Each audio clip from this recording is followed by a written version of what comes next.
Welcome back to the Substitutes. And Majid, welcome back. We're here to talk about one of your favorite players, apparently, Gareth Bale. He's played across 4 clubs in his career. He's retired at the age of 33. He's one of the most decorated British players of all time, but there's always been a bit of suspicion about his career. So, do you think it's a wasted career, Majid? Hell to the no. This is one of the most fulfilled careers of all time. It's 4 clubs and a country, by the way. I just want to mention his international career is also very stellar. I really, I walked into the topic with like, yeah, it is kind of like the rumors say he's this, but when you go through the stats and the record and the day in, day out, month in, month out, I think it's a very fulfilled career. Self fulfilled, maybe, maybe not. He's not a club man, a company man, that sort where he's ready to give up everything for Real Madrid. But I think every club he's gone to has won something with him. And again, on the international stage, I mean, even with Tottenham, he got them a cup. He Oh, got you them did? the Carabao Cup. So like Carabao Cup with Tottenham, everything under the sun with Real Madrid, the MLS Cup with LAFC, and then a Euro and a World Cup berth for Wales. I've scored in finals, Yeah, scored big many games. times, scored in the 13-14 Copa final, in the Champions League 13-14 final, 14-15 Super Cup, Club World Cup. He won the Super Cup. He scored in the Club World Cup final. In 2018, he scored the Champions League, an all-time iconic classic goal. It's a career that spanned over time. He has consistently won across teams. He's been a big player who has stepped up in big moments. I don't see what the big deal is now. So, look, there's quite a lot of accolades. That's actually 22 trophies across his career. Probably the most impressive one being that League Cup with Spurs, considering their history.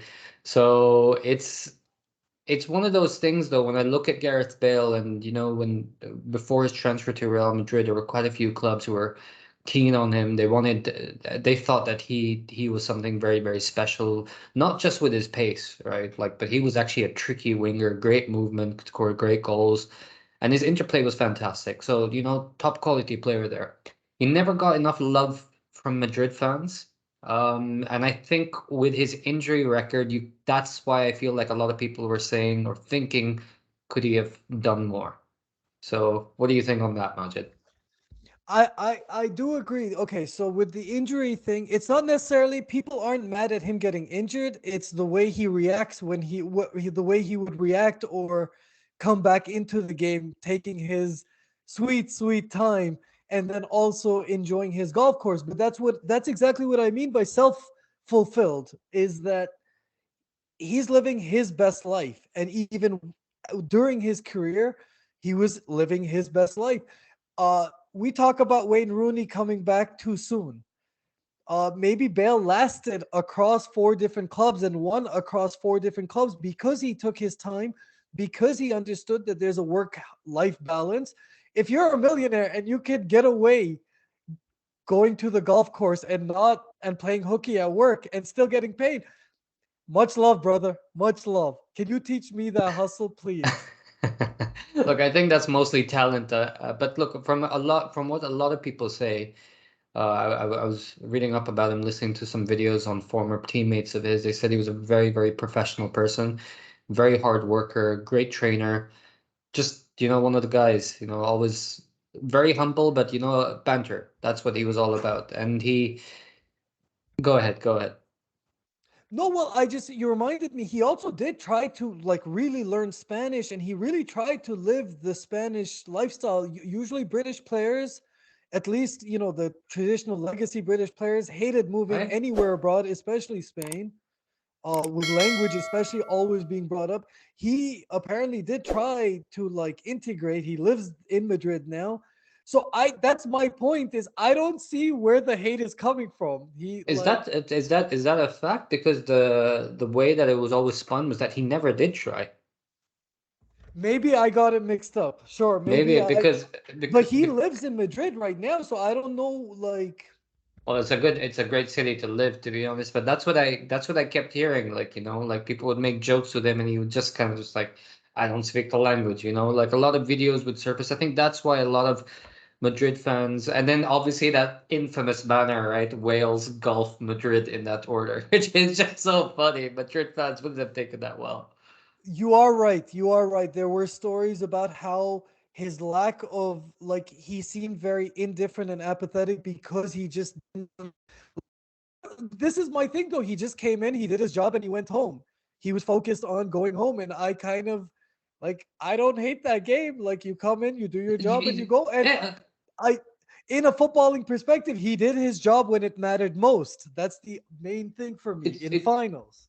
it's true. It's true. But I just want to also rectify something that I heard from one of his former teammates, and I can't remember the name. It was just that even after training, he would be still stayed back and practicing free kicks and improving himself. So maybe there is that perception that, he didn't try hard enough, but he was a consummate I professional. th- I think he's a victim of how natural he makes things look. So people think he's not trying, but they don't see that like it's all natural because he's been working at it for hours that you didn't see.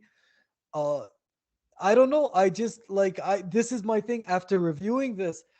No, he is genuinely I kind of slept on the greatest British footballer of our generation. All right, I want to talk about one final point before we close this. At one point in the world, he was considered genuinely top three players in the world before there was a bit of a fall off. Yes, he performed in big moments. And do you think that also is a legacy unfulfilled? The fact that he could never really stay up there with the Messis and Ronaldos of the world? I do agree. In terms of that consistency and constancy, that's probably the one knock. Like, sure, you're available for big moments, but we need you for the entire season. And that's where Messi and Ronaldo, I mean, you throw them a football and they're good to go. Whereas Bale seemed a little bit more temperamental. He would be when he wants to be on, which is sort of the injury thing. And that's what I mean by a self fulfilled career. He took his career, he chose what he wanted to do with it. And yeah, sure, from a traditional footballer perspective, that you want to achieve the most and you want to be the best you could be, which is what Ronaldo and Messi have strived for. Mm. Bale is much more caca in that way, where there's flashes of brilliance. You can see just pure genius, but it's not necessarily day in, day out for like 8 seasons in a row. He's there for the high highs. He's always available for the high highs, but he's not necessarily going to be there for anything else. And I don't disagree with that knock. But I think at the end of this kind of thing, when you say a career fulfilled or a career, did they have a good career? It's usually judged by titles and trophies and individual performances within those titles and trophies. And I think he checks every box because he won with Tottenham. The origin story answered it all. All right. We'll leave it on that note. Give it a like. It'd go a long way. Hit that subscribe button. Guys, thank you very much, and we'll see you guys next time.